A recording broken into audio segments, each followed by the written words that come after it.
Astaghfirullah. Bismillahirrahmanirrahim. Assalamualaikum warahmatullahi wabarakatuh.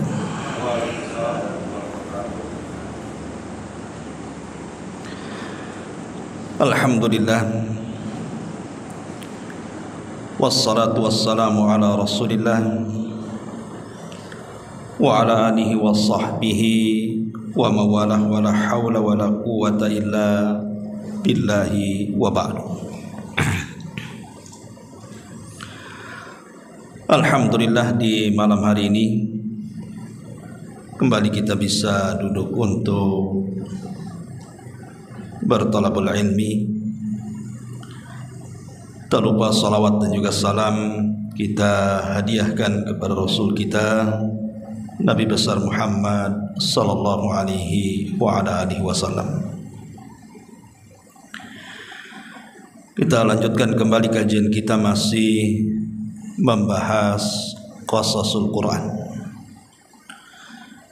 kisah-kisah di dalam Al-Quran, khususnya qasasul anbiya, kisah-kisah para nabi. Kalau minggu-minggu yang lalu kita membahas tentang kisah Nabi Allah Adam alaihi salatu wassalam, maka malam ini kita akan membahas kisah dari putra Adam. Dan kisah ini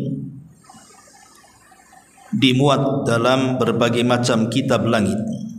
Artinya kisah ini dicantumkan dalam Taurat, dalam Injil, termasuk juga dalam Quran.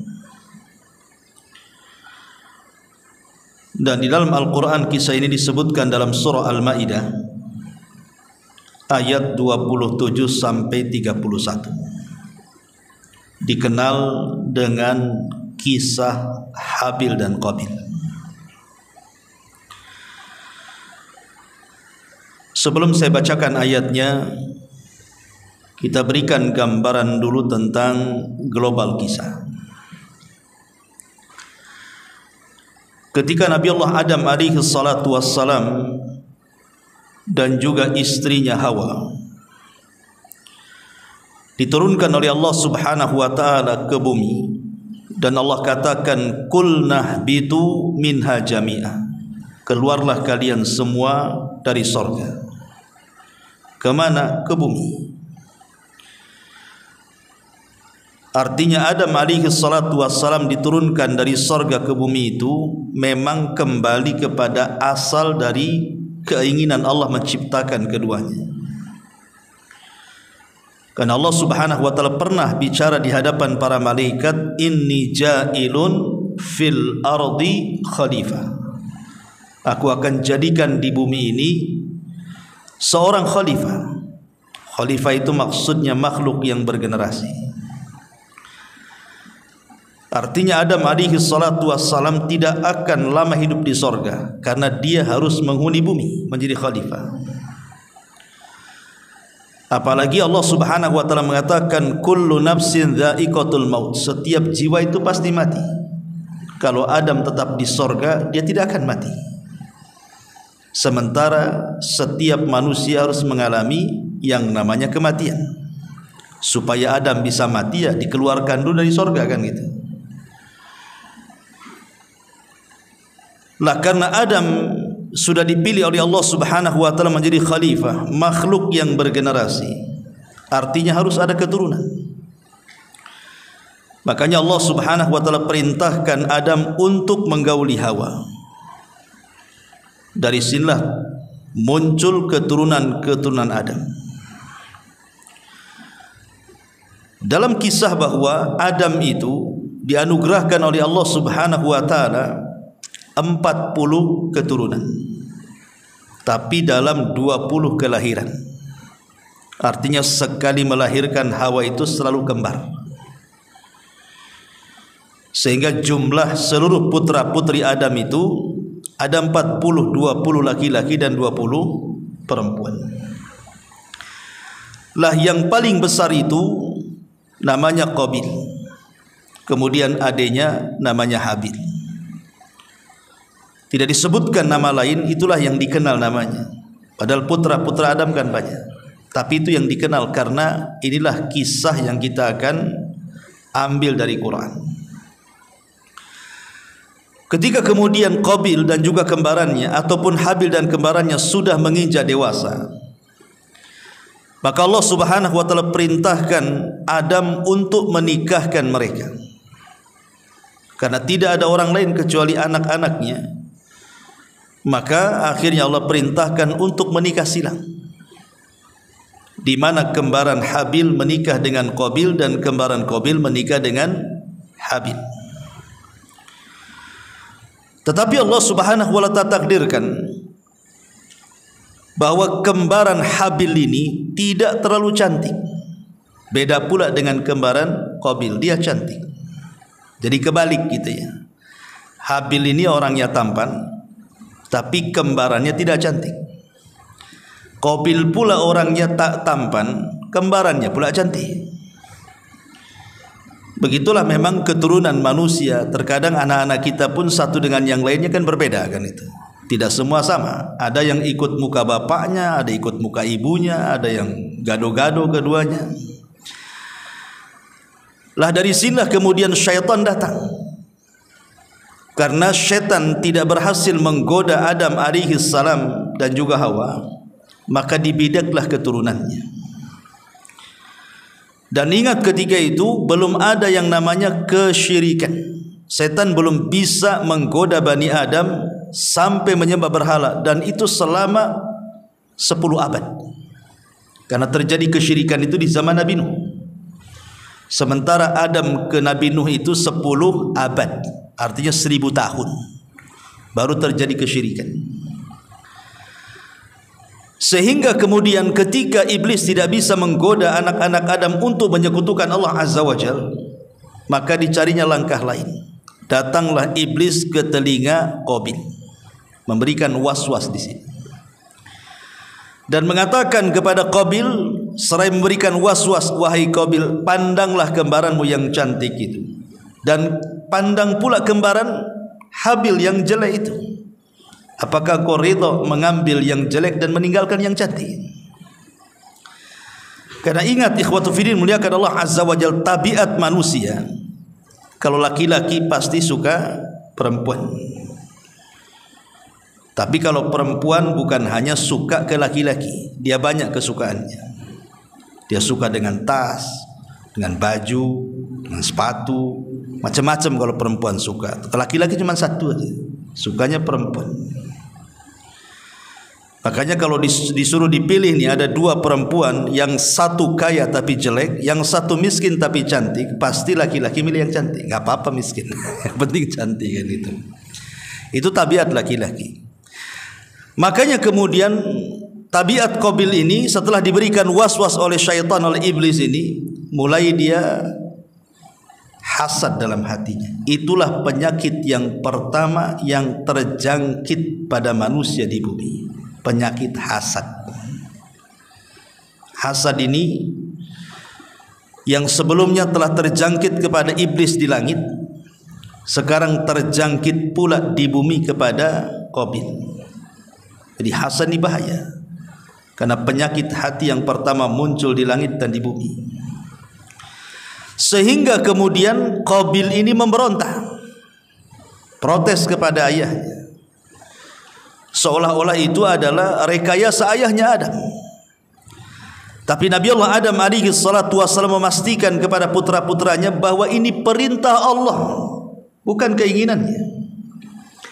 Akhirnya kemudian Adam alaihi salatu wassalam coba berdoa kepada Allah Subhanahu wa taala untuk menyelesaikan polemik di antara anak-anaknya ini, karena Qabil tak mau masalahnya. Akhirnya turunlah syariat kurban. Turunlah syariat kurban di sini, dan inilah kurban pertama dalam sejarah manusia. Kemudian Adam alaihi salatu wassalam mengumpulkan putra-putranya, baik, sekarang kalian harus berkurban. Siapa yang diterima kurbannya oleh Allah Subhanahu wa taala, maka dia berhak memilih pasangannya.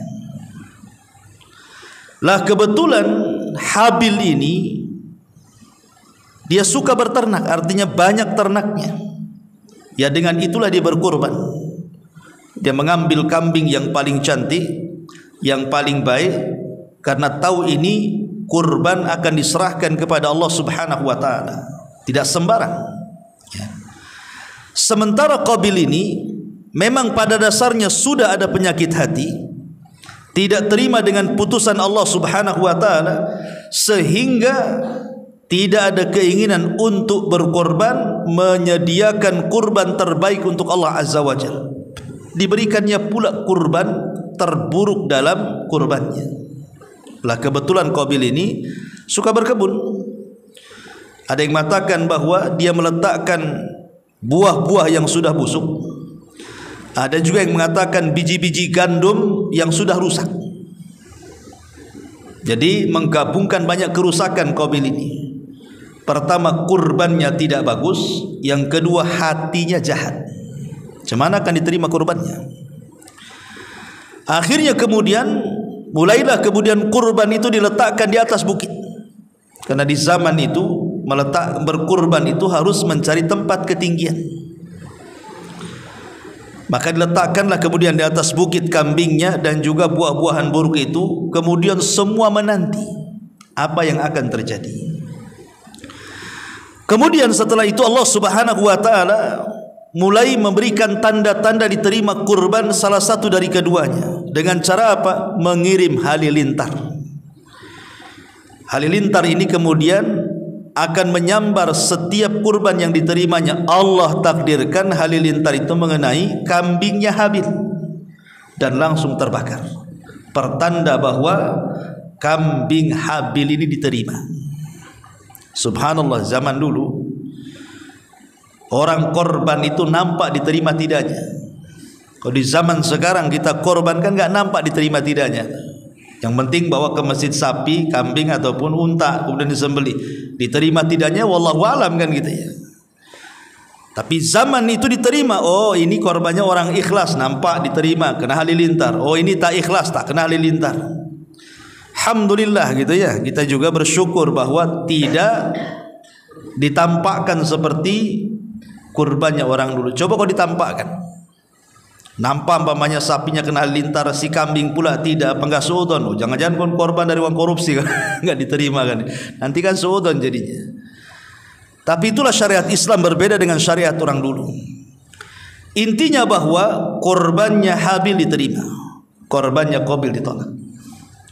Dari sini Qabil menyalahkan ayahnya Adam. Akhirnya kemudian dalam hati kecilnya mulai berkeinginan untuk membunuh saudaranya Habil. Karena merasa korbannya ditolak, kemudian menuduh bahwa ini permainan ayahnya, kemudian lancang kepada Allah dengan tidak menerima keputusannya, mulailah dalam hatinya ingin membunuh Habil. Kemudian syaitan datang lagi, memberikan was-was, memperkuat niatnya itu. Makanya ada istilah di kepolisian itu, kejahatan itu bukan hanya ada niat pelakunya kan itu, tapi juga ada kesempatan. Awas padalah katanya. Artinya bahwa dari sini Qabil ini mencari-cari kesempatan. Kapan waktu yang tepat membunuh Habil? Di zaman itu kan tidak ada senjata, belum ada pedang, belum ada pisau, apalagi zaman sekarang ada pistol dan yang semacamnya. Sehingga kemudian iblis ini mengajari cara membunuh. Dengan cara apa? Ya senjatanya tidak lain dan bukan kecuali batu, apalagi kan begitu. Makanya disebutkan dalam riwayat, ada yang mengatakan bahwa ketika Habil ini sedang tertidur, maka disitulah kemudian iblis datang memberikan was-was untuk mengambil batu besar kemudian melemparkan ke kepalanya. Akhirnya dilempar, kepalanya hancur, matilah Habil. Dalam riwayat mengatakan bahwa tidak, bahwa batu itu dilempar. Jadi saat Habil sedang lengah, dilempar batu itu kena kepala, kemudian meninggal. Dalam riwayat bahwa Habil diikat, kemudian diletakkan di batu, kemudian diambil batu lagi, dibenturkan di tengah-tengah dua batu, kemudian meninggal. Lah setelah kemudian meninggalnya Habil ini, adapun peristiwanya di mana letaknya wallahu alam, Quran tidak menyebutkan daerah mana. Tapi para peneliti ada yang mengatakan bahwa kejadian ini ada yang mengatakan di Suriah, ada yang mengatakan di Basrah, ada yang mengatakan di Mekah, wallahu alam. Ya, Quran sendiri tidak menyebutkan letak di mana peristiwanya, karena Quran itu bukan kitab sejarah. Quran itu kitab hidayah, sehingga hal-hal yang tidak menambah iman tidak perlu disebutkan. Ya. Sehingga kalau kita meneliti, ya kembali kepada kitab-kitab sejarah, bukan kembali kepada Quran. Karena Quran itu bukan kitab sejarah, dia hanya mencuplik hal-hal yang bisa diambil ibrah dan pelajaran saja. Intinya bahwa kita tidak ada pengetahuan tentang di mana letak peristiwanya, tapi jelas bahwa Qabil membunuh Habil, gitu dalam Quran seperti itu. Akhirnya setelah terbunuh ini, Qabil bingung macam mana dengan jasadnya ini, karena di zaman itu belum ada fardu kifayah, karena belum ada yang mati kan, dan belum terjadi pembunuhan. Inilah pembunuhan pertama dalam dunia. Makanya wajar kalau Nabi SAW sampai bersabda tentang masalah pembunuhan Qabil kepada Habil. Apa kata Nabi SAW? La tuqtalu nafsun zulman illa kana ala ibni Adam al-awwal kiflun min damiha li'annahu kana awwal man sannal qatla, kata Rasul. Tidak boleh seseorang itu membunuh jiwa secara zalim. Kalau sampai melakukannya, maka dosanya akan mengalir kepada salah satu putra daripada Adam, maksudnya Qabil, karena dia orang yang pertama kali melakukan pembunuhan. Artinya siapapun yang melakukan pembunuhan setelahnya sampai hari ini, maka Qabil mendapatkan dosanya. Itu disebut dosa jariyah namanya, karena dia yang mencontohkan keburukan kemudian diikuti orang-orang setelahnya. Berarti setiap pembunuh akan menyumbangkan dosanya kepada Qabil tanpa mengurangi dosa dia sedikit pun. Setelah itu kemudian Qabil bingung macam mana cara menguburkan jasadnya ini, karena di zaman itu belum ada fardu kifayah. Termenunglah Qabil dengan sangat menyesal.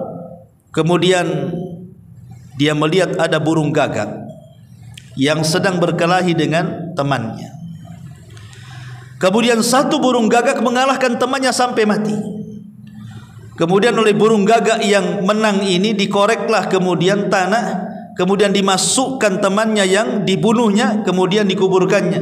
Dari situlah kemudian Qabil punya inspirasi. Oh, beginilah cara menguburkan orang mati.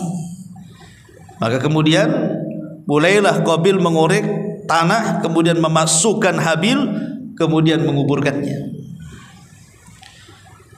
Lah tentu peristiwa ini membuat sedih Nabi Allah Adam alaihi salatu wassalam.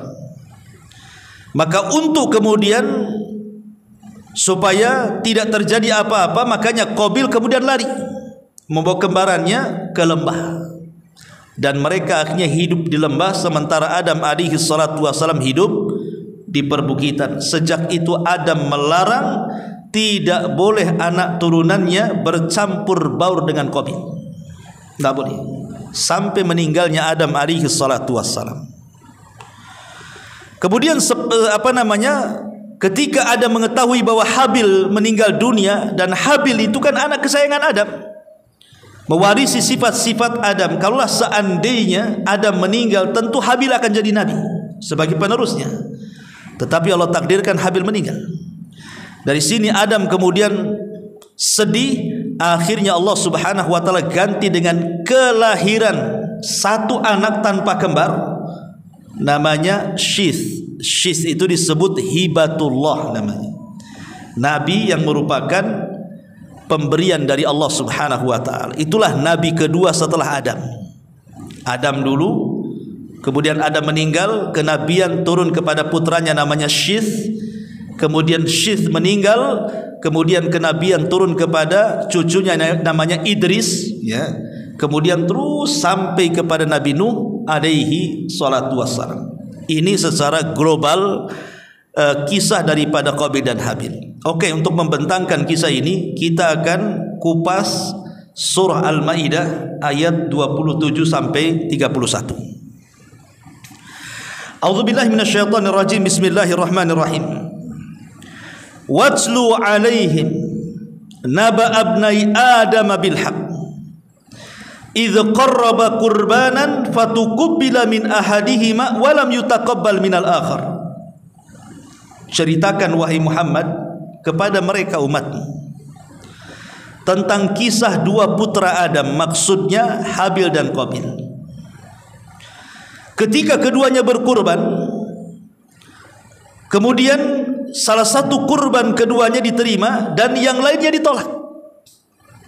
Tadi saya sudah kisahkan bahwa Qabil berkurban dengan buah-buahan yang busuk, sementara Habil berkurban dengan kambing terbaik. Dari sini ada pelajaran apa? Bahwa kurban itu perlu keikhlasan. Sebenarnya kalau seandainya Qabil itu ikhlas dengan kurbannya, kurban itu kan bukan hanya sekedar nilai benda yang dikurbankan, lebih daripada itu adalah ikhlas ataupun ketakwaan. Karena percuma kurban itu besar kalau tidak ikhlas. Karena yang sampai kepada Allah saat kita kurban itu bukan dagingnya, bukan darahnya, tetapi yang sampai kepada Allah itu adalah ketakwaannya. Allah mengatakan lan yanalallah luhumuha wala dima'uha walakin yanaluhu taqwa minkum. Ketika kita berkorban, yang sampai kepada Allah itu bukan dagingnya, bukan pula darahnya, tapi yang sampai kepada Allah itu adalah ketakwaannya. Karena terkadang kita ini mempersembahkan sesuatu kepada Allah tidak banyak, tapi karena keikhlasannya bisa mengalahkan sesuatu yang besar. Kata Nabi SAW, rubba dinar ghalaba alfa dinar. Kata Rasul, terkadang satu dinar yang kita infakkan karena Allah bisa mengalahkan ribuan dinar dengan tidak adanya takwa kepada Allah. Dari sini menunjukkan bahwa amalan hati dulu saat berkorban itu lah ini yang tidak dimiliki Qabil, dan ini hanya dimiliki Habil. Makanya yang mendorong kenapa kemudian Habil ini memberikan korban terbaik kepada Allah karena takwa tadi. Sebab kalau orang sudah bertakwa tidak mungkin dia sembarangan memberikan korban. Tentu dia akan memberikan korban terbaik. Karena Allah itu jamil, la yaqbalu illa, innallaha thayyibun la yaqbalu illa thayyiba. Allah itu baik, tidak menerima kecuali yang baik-baik. Allah itu indah, tidak menerima kecuali yang indah-indah. Karena ini adalah korban untuk Allah Subhanahu wa taala, makanya Habil berkorban dengan kurban terbaik. Tapi karena Qabil ini memang dalam hatinya sudah tidak ada ketakwaan, yang ada dipenuhi hasad dan kedengkian, makanya dia tidak menerima dengan putusan Allah, sehingga korbannya pun asal-asalan. Sudah hatinya tidak ada kebaikan, korbannya juga asal-asalan, macam mana mau diterima? Makanya ini pelajaran nanti kalau kita sampai di Idul Adha, kemudian Allah Subhanahu wa taala takdirkan kita punya rezeki untuk berkurban, maka yang kita siapkan pertama kali bukan kurbannya, tapi hati kita dulu kita siapkan.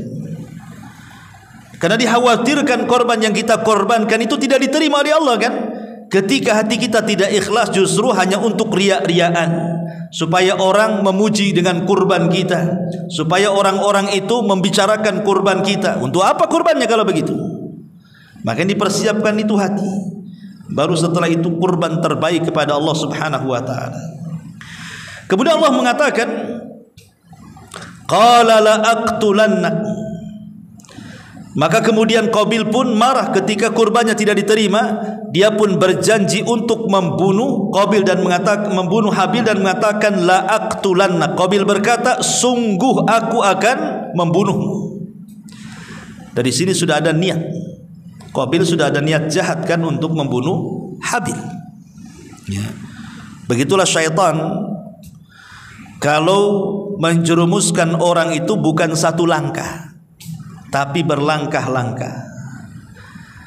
Dimulai daripada tidak menerima keputusan Allah untuk menikah dengan kembaran Habil. Ini sudah keliru, menolak putusan Allah.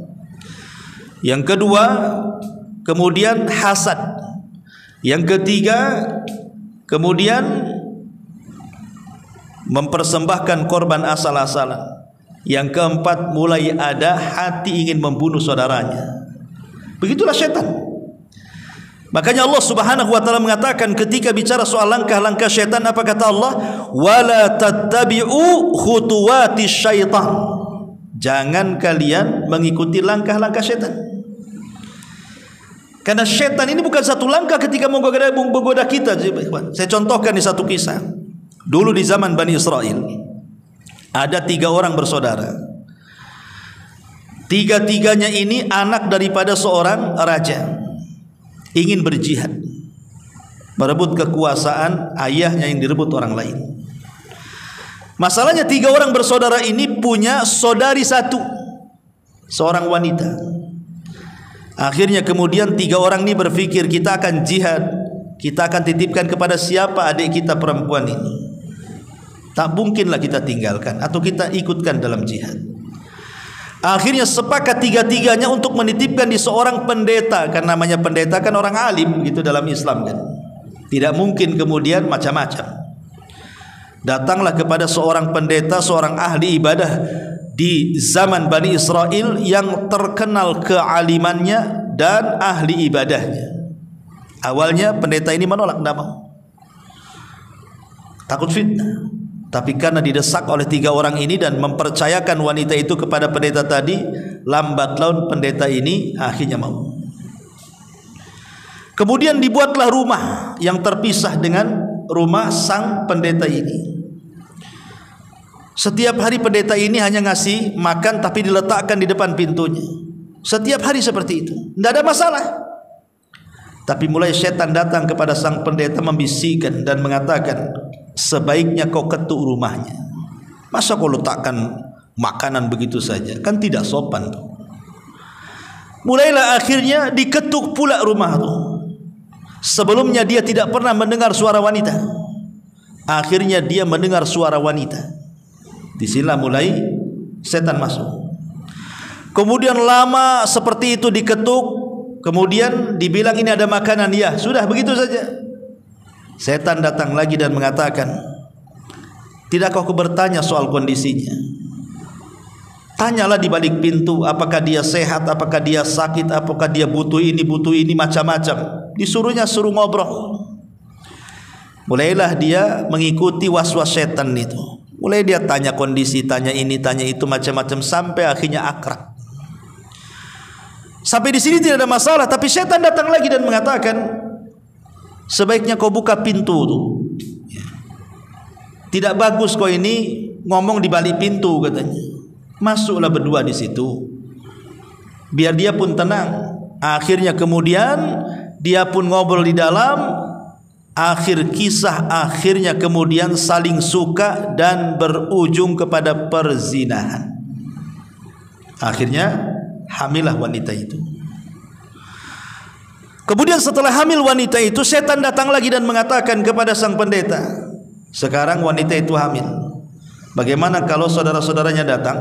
Tahu kalau kau berzinah dengan adiknya dan kau hamili dia. Kemudian setan membeli bisikin, nanti kalau anaknya lahir kau bunuh saja, hilangkan jejaknya. Akhirnya betul, anak itu lahir dibunuh. Dibunuh, setelah dibunuh dikubur. Kemudian setan datang lagi dan mengatakan, bagaimana kalau seandainya wanita itu bercerita? Karena kau sudah membunuh anaknya, dia kehilangan anaknya, kemudian dicerita kepada saudaranya, mereka akan membunuhmu. Kata sang abid ini, lalu bagaimana yang aku harus lakukan? Bunuh juga wanita itu. Kemudian dibunuh wanita itu. Lihat bagaimana setan cerdas ini. Ya. Akhirnya kemudian saudara-saudaranya datang dari jihad. Datang ingin menjemput adiknya. Kata sang pendeta ini, tidak ada, adikmu pergi tak kemana katanya. Dia berdusta. Menyesalah 3 saudaranya ini karena sudah menelantarkan adiknya. Kemudian pulang. Saat tertidur 3 orang ini, setan datang dalam mimpi 3 orang ini. Mimpinya sama. memberitahu bahwa adiknya sudah dizinahi, hamil, punya anak, anaknya dibunuh dan dia pun dibunuh. Marah ini tiga saudaranya ini, kemudian bergerak hendak membunuh sang pendeta tadi. Sebelum tiga orang ini sampai, setan udah sampai di sang pendeta dan mengatakan, saudara-saudara mereka, saudara dari saudari yang kau bunuh itu sudah tahu kau pembunuhnya, mereka akan datang membunuh. Kata sang pendeta, "Bagaimana caranya biar aku selamat dari pembunuhan ini?" Kata setan, "Gampang, aku akan tolong. Caranya apa? Kau sujud kepada aku," katanya. Akhirnya sang pendeta sujud. Ketika sujud, iblisnya pergi, tiga orang datang dibunuh dalam kondisi sujud kepada setan. Lihat, begitu langkah-langkah setan namanya. Dari sini turun surah Al-Hasyr. Ya, kisah tadi ini turun surah Al-Hasyr. Idz qala lil insani kfur. Ketika iblis bicara kepada manusia, kufurlah kamu. Falamma kafara, ketika betul-betul dia kufur, maka iblis mengatakan, inni bari'um mink, aku berlepas diri dari kamu. Inni akhafullah, aku takut kepada Allah. Lah begitulah kemudian iblis ketika membuat langkah-langkah itu memang seperti itu. Lah salah satunya adalah ketika menggoda Qabil ini sampai melakukan pembunuhan. Lihat bagaimana langkah iblis itu untuk menggoda Qabil ini. Makanya Qabil mengatakan, la aqtulannak, saya akan bunuh kamu. Qala, tapi lihat jawaban Habil, luar biasa. Dan hendaklah ini menjadi kaidah dalam hidup kita. Ketika kita diancam, ketika kita dizalimi, ketika kita ada perlakuan yang tidak enak, maka jawablah hal-hal tersebut dengan ucapan Habil dalam Quran. Apa kata Habil? Qala, innama yataqabbalullahu minal muttaqin. Hei Qabil, kenapa kurbanku diterima dan kurbanmu tidak?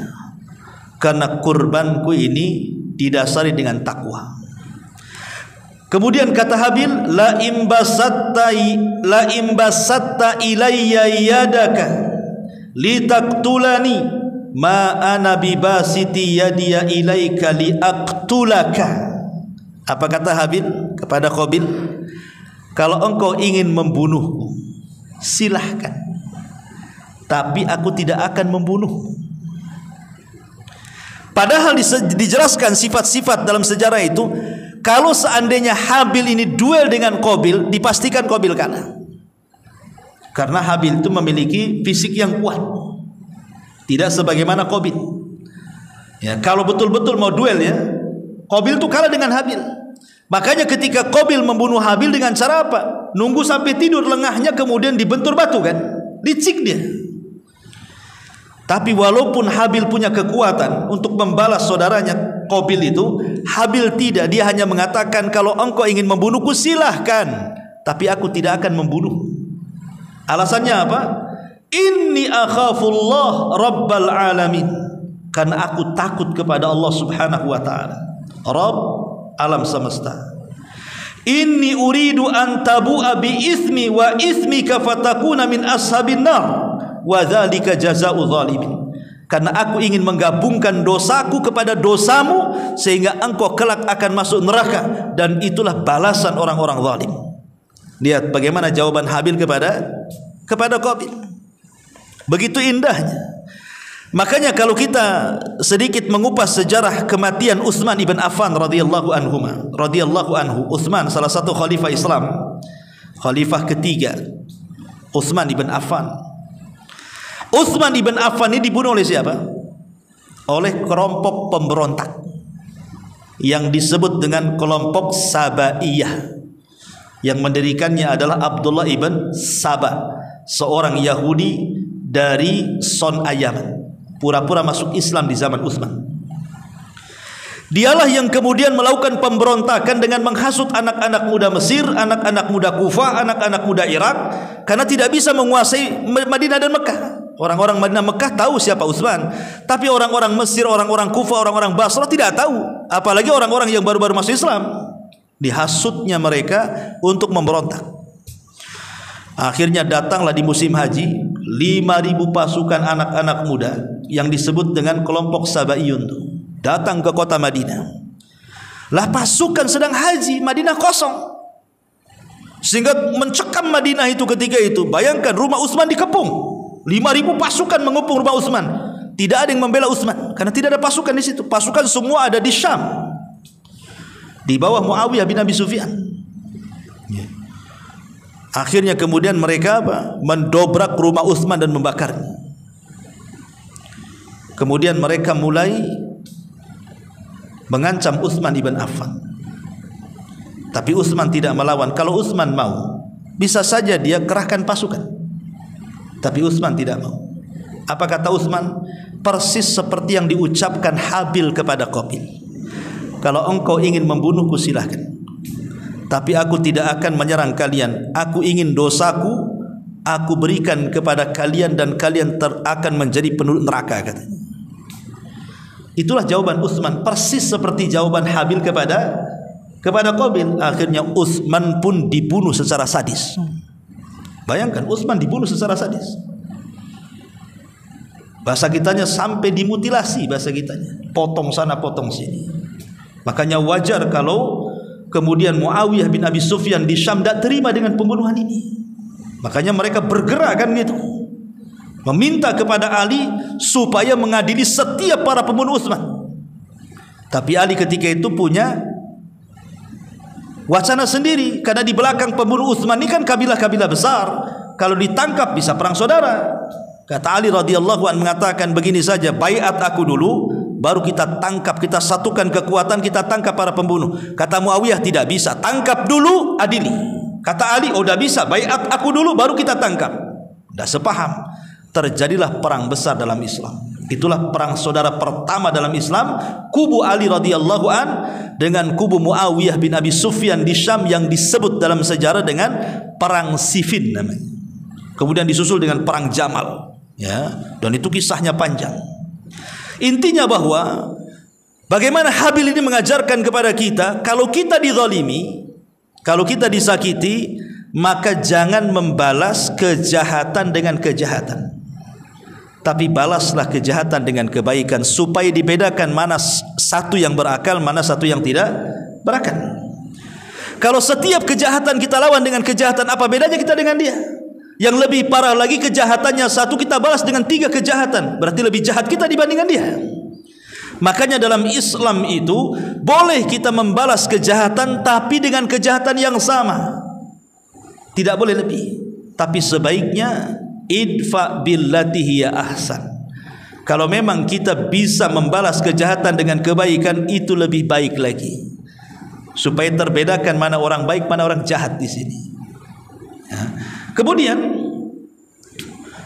Allah Subhanahu wa taala melanjutkan, fatawwa'at lahu nafsuhu qatla akhi faqatalahu fa asbaha minal khasirin.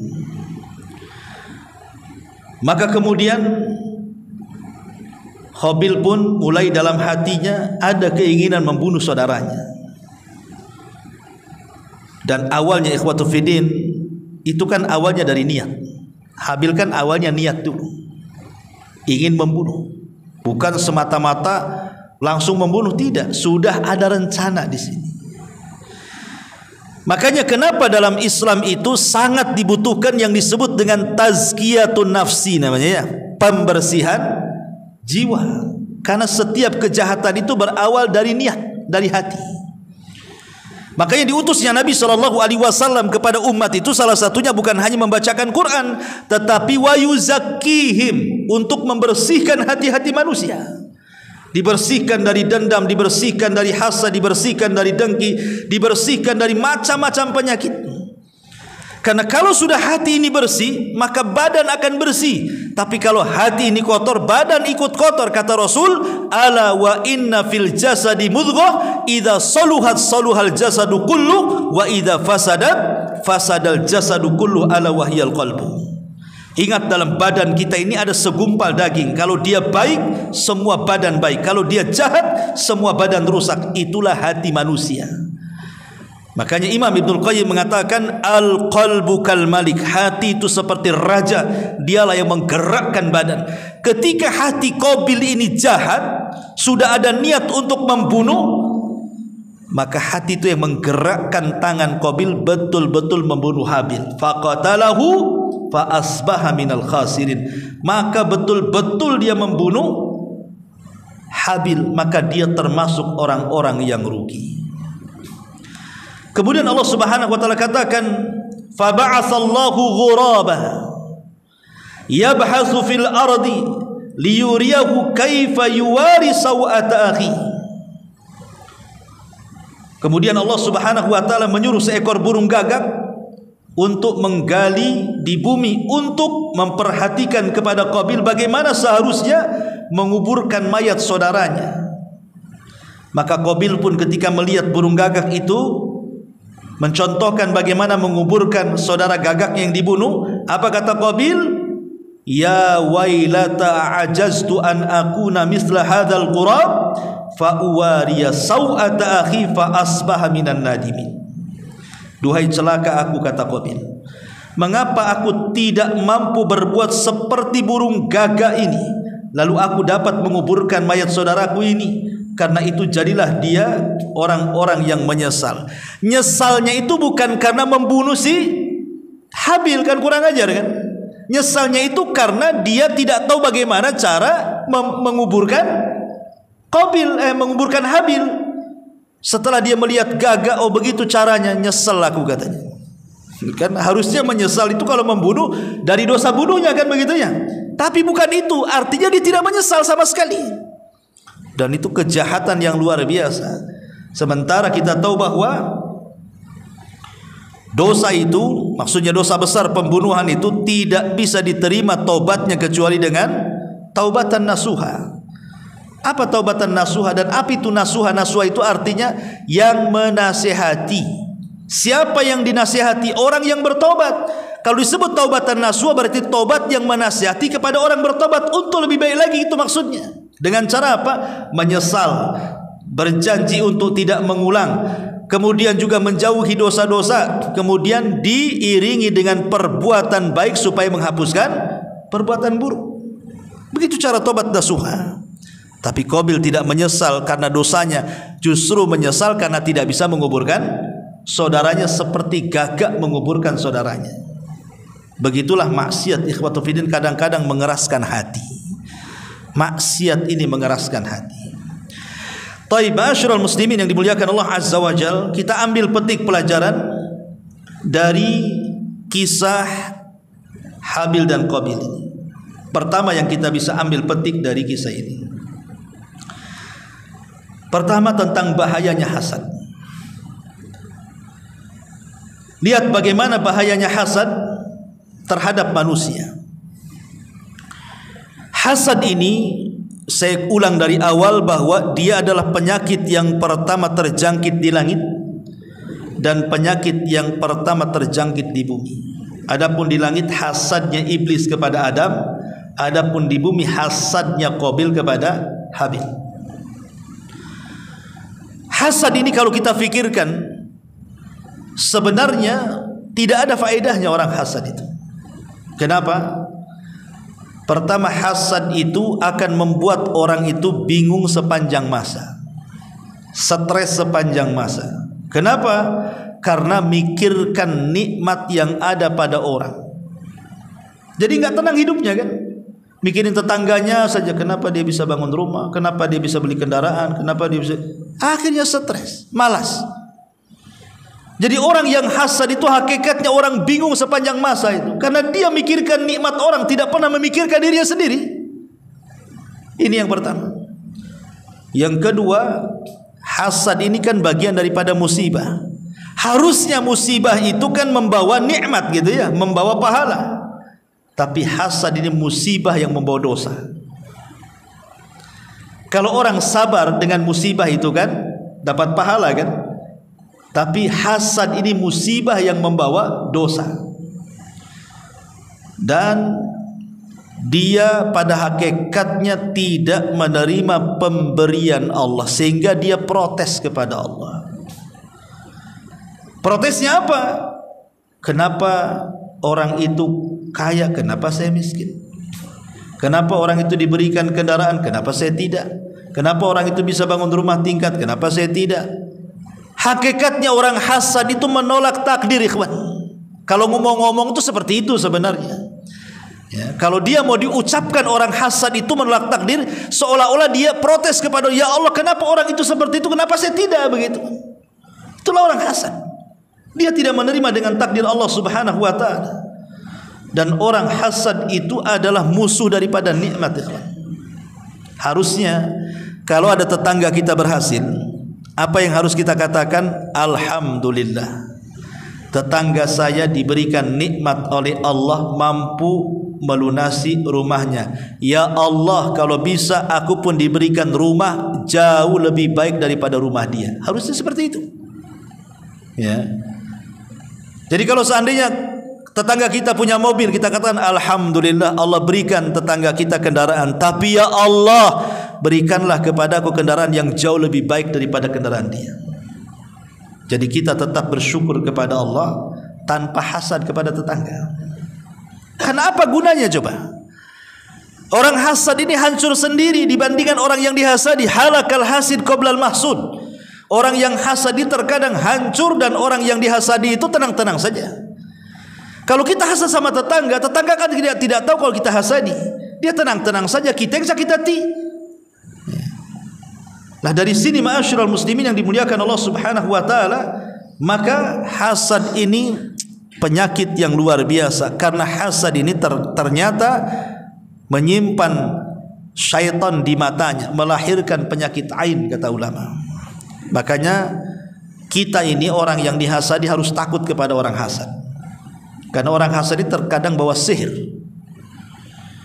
Lalu bagaimana cara menghadapi orang hasad?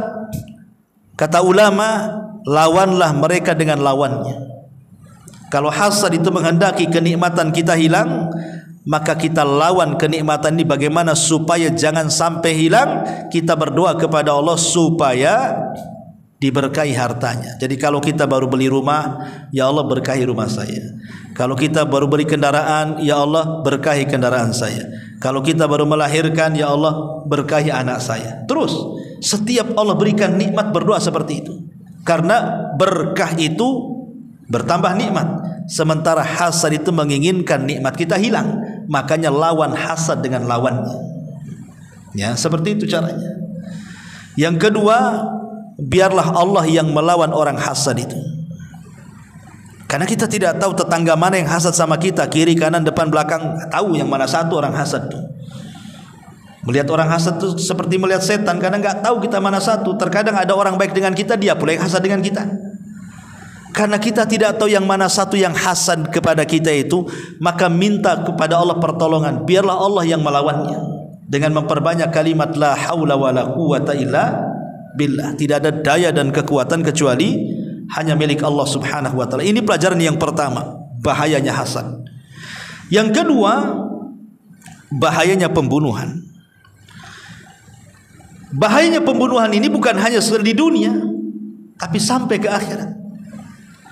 Adapun di dunia, maka disebutkan dalam hadis Nabi SAW, kalau ada orang datang ke Ka'bah, kemudian menghancurkan Ka'bah itu sekeping demi sekeping sampai rata dengan tanah, itu lebih ringan dosanya dibandingkan membunuh jiwa satu orang muslim. Bayangkan, kita membunuh jiwa seorang muslim itu lebih besar dosanya dibandingkan menghancurkan Ka'bah rata dengan tanah.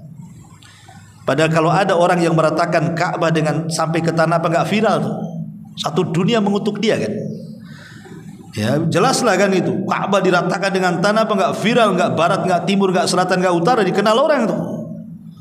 Tapi itu lebih ringan dosanya kata Nabi dibandingkan meneteskan darah seorang muslim. Ini di dunia. Ya. Adapun kelak pada hari kiamat, maka yang pertama kali dihisab dalam hak urusan manusia adalah soal darah. Tapi kalau hak Allah soal salat.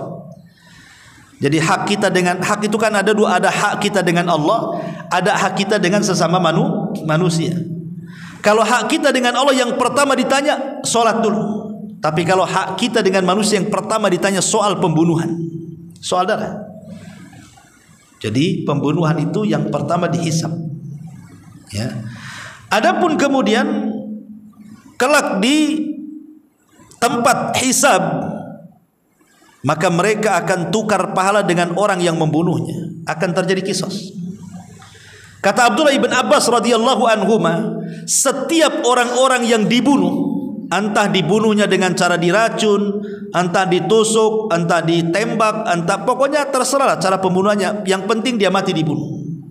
Nanti pada hari kiamat dia datang kepada Allah tanpa kepala. Semua orang yang dibunuh secara zalim, walaupun dibunuhnya tidak dipenggal di dunia, tetap menghadap Allah tanpa kepala, di mana kepalanya akan dipegang tangan kanan, kemudian tangan kirinya akan menyeret pembunuhnya, kemudian dia akan ngomong di hadapan Allah, ya Rabb sal hadza lima qatalani, ya Rabb tanya orang ini kenapa dia sampai membunuhku. Tanya orang ini kenapa dia sampai membunuhku. Karena kata Nabi SAW di akhir zaman itu, yang namanya pembunuhan itu membingungkan. Kenapa? Yang dibunuh, yang membunuh tidak tahu kenapa dia sampai membunuh, yang dibunuh lebih bingung kenapa bisa dibunuh. Dalam Islam itu kan ada alasan kenapa orang dibunuh. Oh, seperti dia membunuh berarti qisas, dibunuh jelas kan itu. Dibunuhnya karena membunuh, qisas namanya. Atau umpamanya seorang yang sudah menikah kemudian berzina, itu namanya zina muhsan, dirajam sampai mati, jelas ya. Atau murtad dalam Islam dibunuh ya. Itu kan jelas. Tapi nanti di akhir zaman kata Rasulullah, orang-orang yang membunuh itu tidak jelas. Sampai-sampai kata Rasul, al-qatil la yadri fima qatal wal maqtulu la yadri fima qutil. Orang yang membunuh bingung kenapa bisa membunuh, orang yang dibunuh lebih bingung lagi kenapa saya bisa dibunuh katanya. Karena gara-gara parkir bunuh-bunuhan, gara-gara waris bunuh-bunuhan, gara-gara tersinggung bunuh-bunuhan. Ini kan aneh gitu ya. Yang tidak layak dibunuh. Nah, itu kata Nabi SAW, kasratul haraj namanya. Nanti di akhir zaman itu akan banyak pembunuhan yang tidak jelas alasannya. Nanti pada hari kiamat orang-orang yang dibunuh tanpa kepala datang menghadap Allah, kepalanya dipegang dengan tangan kanannya sambil bercucur darah, tangan kirinya menyeret orang yang membunuhnya, dan dia mengatakan, ya Rabb sal hadza lima qatalani, ya Rabb tanya orang ini kenapa dia sampai membunuhku. Dan naudzubillah, hari ini bayi-bayi yang tidak berdosa, yang terlahir dari hasil perzinahan, kemudian dibuang di tong sampah, dibuang di kardus, dibuang di solokan, sampai sebagian tidak bisa diselamatkan, sampai bayi-bayi itu mati. Sudah terlampau banyak di negeri kita ini. Allah mengatakan dalam Al-Quran, dalam surah Al-Mursalat, wal mau'udatu su'ilat bi ayyi dzambin qutilat. Bayi-bayi itu kelak akan datang kepada Allah tanpa kepala. Kepalanya dipegang, diseret orang tuanya dan mengatakan, ya Rabb tanya orang tuaku kenapa dia sampai membunuhku. Wal mau'udatu su'ilat bi ayyi dzambin qutilat. Dan bayi-bayi itu akan datang kepada Allah dan mengatakan, atas dosa apa aku dibunuh ya Rabb. Ya. Jadi nanti pada hari kiamat seperti itu. Apalagi nanti kemudian masuk neraka, ya sudah jelas. Allah mengatakan dalam surah An-Nisa ayat 93, wa man yaqtul mu'mina muta'ammidan fajaza'uhu jahannam khalidan fiha wa ghadiballahu alaihi wa la'anahu wa 'adda lahu adzaban 'azima. Kata Allah, siapa yang membunuh seorang muslim secara sengaja, balasannya jahanam, dikekalkan di dalamnya, Allah murka, Allah laknat, Allah sediakan adab yang pedih. Lihat bahasanya, Allah kekalkan. Tentu yang dimaksud kekal di sini bukan kekal selamanya, karena yang dikekalkan selamanya itu hanya orang-orang kafir, orang musyrik. Maksudnya saking lamanya di neraka sampai Allah membahasakan dengan dikekalkan selamanya. Ya keluar juga dari neraka, tapi lama nanti keluarnya. Nauzubillah. Ya. Nah, ini faedah yang kedua tentang bahaya pembunuhan, karena ini Qabil membunuh Habil. Ya. Kemudian yang ketiga, faedahnya di sini adalah bahwa memupuk iman dan takwa itu penting. Memupuk ketakwaan dan keimanan serta perasaan takut dalam hidup ini penting. Karena yang bisa menghindarkan kita dari maksiat ini tiga kata ini: iman, takwa, dan takut. Kenapa kita tidak maksiat? Karena kita takut kepada Allah kan. Lihat bagaimana Habil ketika tidak membalas perbuatan zalimnya Qabil, dia mengatakan apa? Inni akhafullah, karena saya takut kepada Allah. Berarti yang menghalangi kejahatan itu apa? Takut. Maka tanamkan perasaan takut ini. takut kepada Allah, takut kepada azabnya, takut kepada neraka. Karena dengan takut inilah yang bisa menghindarkan kita dari maksiat kepada Allah Subhanahu wa ta'ala. Dan yang terakhir tentunya sikap Habil kepada Qabil, di mana dia membalas keburukan dengan kebaikan. Makanya kalau seandainya kita dizalimi, anggap saja ada orang yang menyakiti kita dengan ucapan. Karena manusia itu tidak mungkin lepas dari 3 kata. Dunia bukan tempat beristirahat, artinya kita tidak akan tenang. Yang kedua, kita tidak mungkin lepas dari ucapan manusia, artinya kita akan disakiti. Yang ketiga, pasti kita akan mengalami kematian, akhirnya kita tidak kekal. Kita pasti tidak akan tenang, pasti disakiti, dan kita tidak akan kekal. Itu kepastian di dunia. Ya. Kalau ingin tenang di sorga, kalau tidak ingin disakiti ya ke sorga, kan begitu. Di dunia ini, selama hidup di dunia, tidak akan tenang dan pasti disakiti. Entah dengan ucapan, entah dengan perbuatan, pasti kita disakiti. Makanya kemudian dalam Islam ini diajarkan bagaimana bermuamalah dengan orang-orang yang menyakiti kita. Contoh saja umpamanya, ada orang yang menyakiti kita dengan lisannya. Dengan lisannya, apa yang harus kita lakukan? Maka yang harus kita tanamkan adalah ucapan Habil kepada Qabil. Jangan diladeni. Biarkan mereka bicara menyakiti kita. Toh juga sejak manusia diciptakan mereka sudah bicara. Ketika Adam diciptakan langsung bicara, kan? Artinya manusia itu kan akan tetap bicara.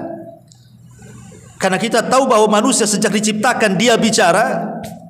Biarkan mereka bicara. Dan ingat bahwa mereka bicara bukan Allah ciptakan untuk membicarakan kita selamanya.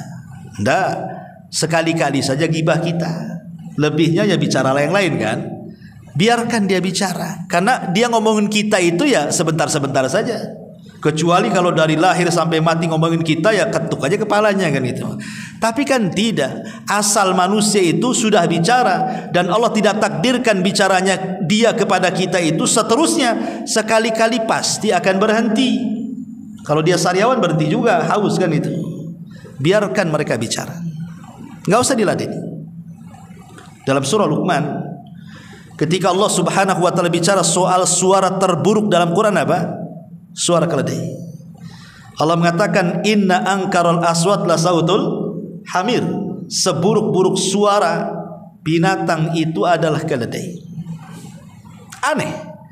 Allah yang menciptakan keledai, Allah yang menciptakan lisan keledai, Allah yang menciptakan suara keledai, Allah juga yang mengatakan seburuk-buruk suara keledai. Seolah-olah kalau kita praktekkan kepada manusia, ada di antara manusia-manusia itu yang seperti keledai, buruk dalam bicara, ya. Maka anggap saja orang-orang seperti itu keledai, ya, gitu selesai. Jadi kalau ada orang yang nyakiti antum, itu keledai, selesai, ya. Nggak usah tapi jangan pula antum ngomong keledai sama orang itu. Maksudnya dalam hati kita, anggaplah itu keledai. Nggak usah dilayan gitu maksudnya. Karena melayani orang yang menyakiti kita itu sama dengan memindahkan api dalam hati dia ke hati kita. Dia kan sedang terbakar tuh, makanya dia marah kepada kita.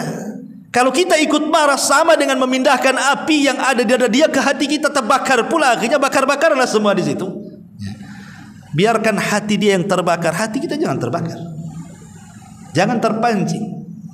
Karena hakikatnya orang yang mencela kita, orang yang menggibah kita, orang yang menjelek-jelekan kita itu, dia tidak punya apa yang kita punya. Kalau dia punya apa yang kita punya, tentu dia tidak akan bicara soal kita. Paham? Kalau seandainya dia menjelek-jelekan kita dengan mengatakan bodoh, sebenarnya dia yang bodoh, kita yang pintar. Karena dia tidak punya kecerdasan seperti yang kita punya, makanya dia bilang bodoh sama kita. Ya. Memang begitu hakikatnya. Orang yang menjelek-jelekan orang itu hakikatnya dia tidak punya pada orang itu, makanya dijelek-jelekan sama dia. Makanya beruntunglah kalau kita diam tidak membalas, hakikatnya kita sedang mengumpulkan pahala tanpa beramal. Kalau dia terus menjelek-jelekan terus, kita diam saja, kita dapat pahala banyak itu. Sampai dia berhenti, pahala itu juga berhenti. Kalau dia ngomong terus, maka pahala terus. Adu akarnya ngomong terus. Tapi nggak tahan Ustaz, ya pergi saja dari dia, pindah perumahan aja. Rupanya dia pindah, jadi tetangga pula sebelah. Ada udah takdirnya, ya. Intinya bahwa kalau kita disakiti dengan cara apapun, sebaik mungkin kita tidak membalas, tapi doakan supaya saudara kita dapat hidayah.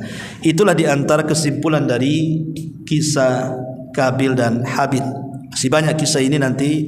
Setelah kisah Qabil dan Habil ada kisah Nabiullah Syith, kemudian Nabiullah Idris alaihi salatu wassalam sampai kepada Nabiullah Nuh alaihi salatu wassalam. Wallahu a'lam bishawab. Ini yang bisa saya sampaikan. Mudah-mudahan ada manfaatnya. Subhanakallahumma bihamdika asyhadu an la ilaha illa anta astaghfiruka wa atubu ilaik. Wallahu ta'ala alam.